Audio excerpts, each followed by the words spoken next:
58 minutos, nós vamos começar com o nosso giro de informações na manhã desta segunda-feira.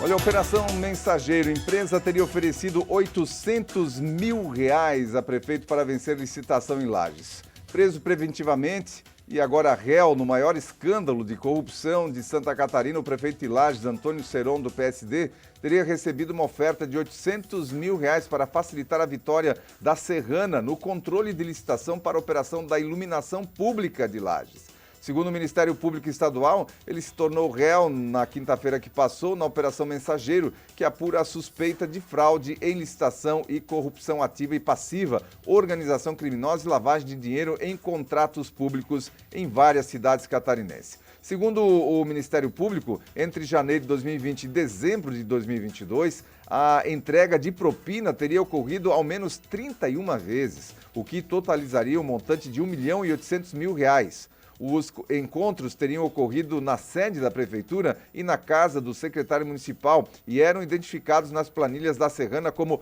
Aterro Lages. Porém, em 2022, teria começado um novo acerto entre a empresa e a Prefeitura para o recebimento de propina, dessa vez relacionada à contratação de serviços de revitalização da iluminação pública de Lages. De acordo com o Ministério Público, a Serrana teve participação na elaboração do processo licitatório desde o começo. O objetivo era criar entraves para que a empresa fosse a única capaz de oferecer o serviço à Prefeitura e, consequentemente, ser escolhida para a prestação do serviço. Também como forma de garantir a vitória, um dos representantes da empresa teria prometido, em uma das negociações, a vantagem indevida de R$800 mil em dinheiro, que seria dividida entre Seron e Arruda, caso a Serrana fosse contratada, o que teria sido aceito pelo secretário.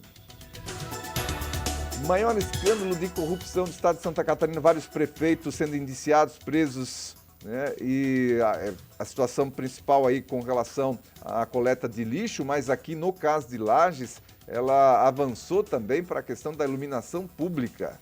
Olha só, caso realmente complicado aqui no estado de Santa Catarina, uma corrupção generalizada envolvendo essa empresa, onde ela estava participando de alguma coisa, tinha corrupção aí, pelo que aponta essas matérias, essas reportagens que têm repercutido não só aqui em Santa Catarina, mas infelizmente nesse caso aqui, Santa Catarina sendo um exemplo negativo.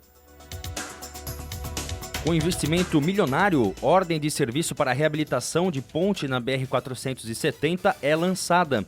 O DENIT, o Departamento Nacional de Infraestrutura de Transportes, emitiu nesta sexta-feira, dia 12, a ordem de serviço para início dos trabalhos para a reabilitação da ponte sobre o rio Itajaí-Açu 2, no quilômetro 113 da BR-470, entre Apiúna e Ibirama. O investimento total da obra é de 15 milhões. Com a ordem de serviço, começa a correr então o prazo de 15 meses para a obra, sendo que os primeiros 6 meses são destinados à elaboração de projeto básico e executivo e os outros 9 meses para a obra em si. O contrato prevê reabilitação da parte estrutural da ponte com recuperação de pilares, vigas e lajes. Além disso, haverá ampliação da largura de 9,4 metros para 15,2 metros, a fim de abrigar pista nos dois sentidos, mais acostamento dos dois lados, barreiras de concreto, passeio para pedestres e ciclistas e guarda-corpo.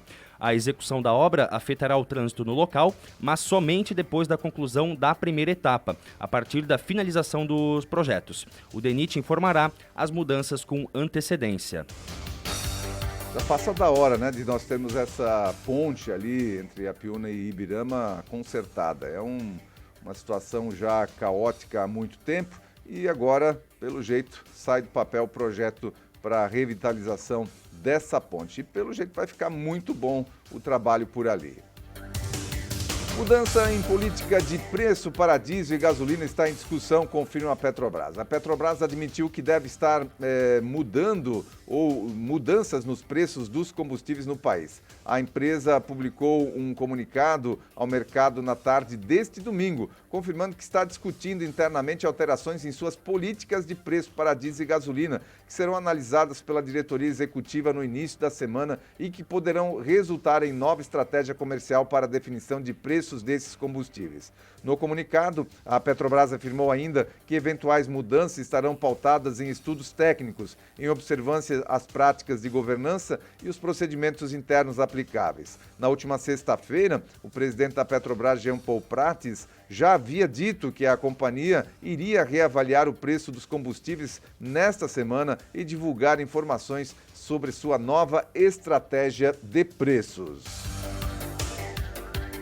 Olha, que essa estratégia ela seja boa para todos os lados, porque a gente sabe o que aconteceu com a Petrobras nos idos aí de outras gestões do PT, quando a companhia foi praticamente quebrada, justamente por essa questão da política de preços. Essa paridade internacional, ela pode ser, em um determinado momento, ela pode parecer algo que vai explorar, né? O preço, vai ter uma exploração aí no preço do petróleo, mas é o que deixa a Petrobras também firme no mercado.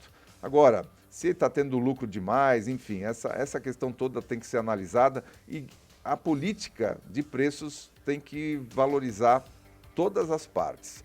Os acionistas que não investem, né?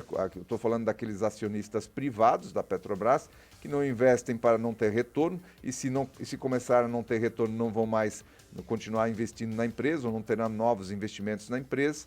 E tem que ser bom para o governo, que tem que ter lucro, não pode estar tendo que manter a Petrobras ou injetar dinheiro na Petrobras, bem pelo contrário, a Petrobras tem que se manter, tem que gerar lucros e tem que ser bom, lógico, para o consumidor.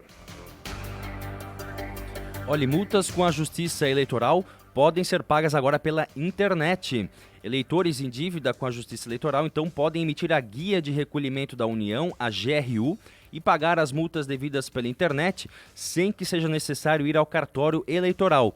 A multa é aplicada para quem não justificou a ausência às eleições, não se apresentou aos trabalhos eleitorais ou realizou alistamento eleitoral fora do prazo legal, conforme prevê o artigo 8º do Código Eleitoral. Com o pagamento, o eleitor passa a ter, então, a situação regularizada. O serviço para quitação de multas está disponível na página do TSE, Tribunal Superior Eleitoral, na internet e nos portais dos Tribunais Regionais Eleitorais, os TREs. O serviço pode ser acessado a qualquer momento. Disponível aí na internet para você poder quitar as suas dívidas que tiver aí com a Justiça Eleitoral. A Argentina eleva a taxa de juros para 97%. O governo da Argentina anunciou neste domingo, ontem, portanto, um novo pacote de medidas para tentar conter a inflação no país. As medidas incluem um aumento da taxa de juros pelo Banco Central argentino, a maior intervenção no mercado de câmbio para valorizar o peso. De acordo com os jornais argentinos, o Clarín e o La Nación, a taxa básica de juros subirá de 91% para 97% ao ano. O governo ainda não anunciou o novo índice. Nos últimos 12 meses, a inflação da Argentina chegou a 109%, o maior índice registrado no país vizinho em quase 32 anos. Visto como incompetente para resolver a crise, o presidente argentino Alberto Fernandes já anunciou que não vai disputar a reeleição neste ano. É impossível, né, o Alberto Fernandes realmente disputar alguma coisa por lá, porque é a economia que conta para o povo na hora do voto. Se a economia estiver boa, se a economia estiver bem, é muito provável que outras questões serão relegadas a segundo plano. Agora, se a economia não estiver bem, olha, 97% a taxa básica da economia ao ano por lá. Nós estamos com 13,75 e está caro por aqui, né? Dá uma freada na economia, o pessoal não consegue fazer muito investimento, está caro para você tomar dinheiro no mercado. Imagina a 97% ao ano.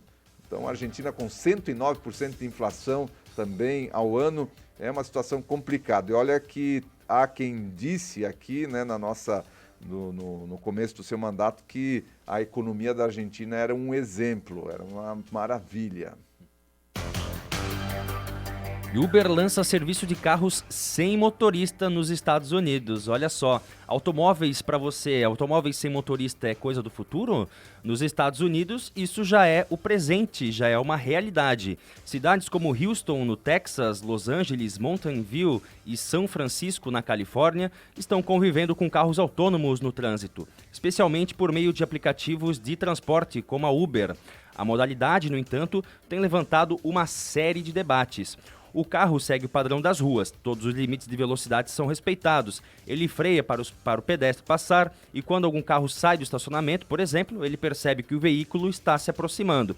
Os testes de carros autônomos já ocorrem há alguns anos nos Estados Unidos. Desde 2018, por exemplo, a unidade de carros autônomos da Alphabet está nas ruas. A automação dos veículos também tem levantado debates sobre as oportunidades de trabalho. Após o anúncio dos carros autônomos, especulou-se que os motoristas parceiros da empresa, da Uber, poderiam perder seus postos com o avanço da tecnologia. Isso é uma realidade, que isso vai modificar aí a questão dos transportes, isso não tem como, né, a gente não tem como voltar atrás, mas logicamente que isso há um espaço muito grande até que essa tecnologia esteja totalmente disponível no mundo e mesmo nas cidades grandes aí está em teste, tem alguns veículos em teste e até isso ser colocado em prática em grande volume de quantidade demora. Então ainda há um tempo aí que os motoristas de Uber ainda estão garantidos. E assim a gente encerra o nosso primeiro bloco de informação para você na manhã desta segunda-feira.